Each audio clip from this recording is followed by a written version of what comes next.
Kumpara noong Marso, nadagdagan ang mga Pilipinong walang trabaho nitong... Oh, good news. Nadagdagan ng mga walang trabahong Pilipino.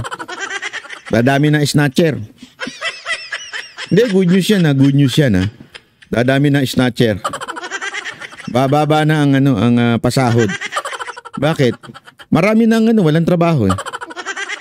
Abril, ayon sa Philippine Statistics Authority, mas malaki naman ang itinaas ng mga underemployed o yung mga naghahanap ng dagdag na oras ng trabaho para may dagdag kita. Nakatutok si Bernadette Reyes. Umabot sa 2.04 million ang bilang ng mga manggagawang walang trabaho noong Abril, mas mataas kumpara sa 2 million noong Marso base sa pinakahuling survey. Isipin nyo, 2 million to 2.7. Ang laki ng kinalaki. Pambihira, oo.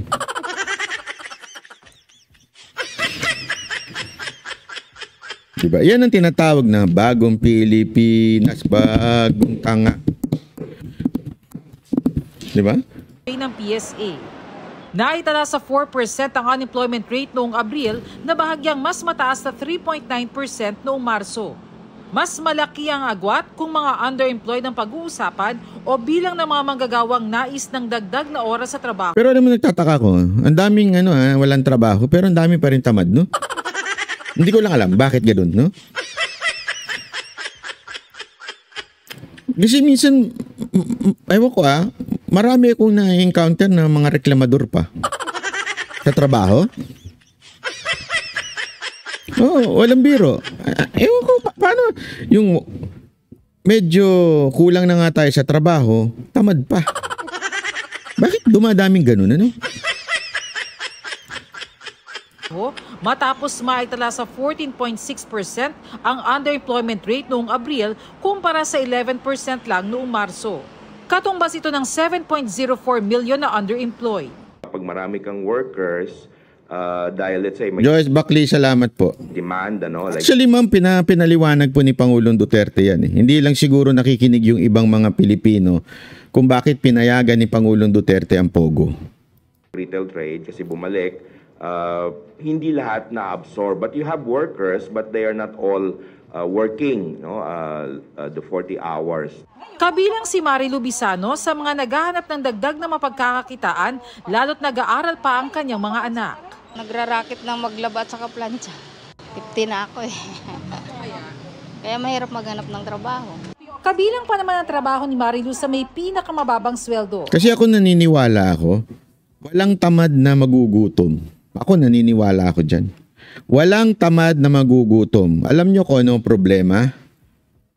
Hindi tayo marunong mag-ipon.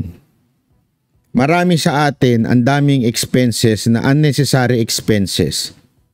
Kaya nga ako, iiwan ko sa inyo itong lagi niyong ako promise, panoorin niyo po si Chinkitan sa YouTube, si Francis Kong sa YouTube. Madami kayong matututunan. Huwag kayo manunood dun sa mga vlogger na ngayon lang yumaman tapos nagsalita na. Kung paano yumaman, kumita ng ganito. Katarantaduhan niya, maniwala kayo sa akin. Kasi what they develop is how to be rich. Yun ang dinevelop nila eh. Nagkataon na yumaman sila dahil sa isang ginawa nila kaya sila yumaman. Pero tandaan niyo, it's better to learn from people na nag-commit ng mistake na paulit-ulit. Bakit? Kasi marami silang mistake na ikikwento sa inyo bago sila naging successful.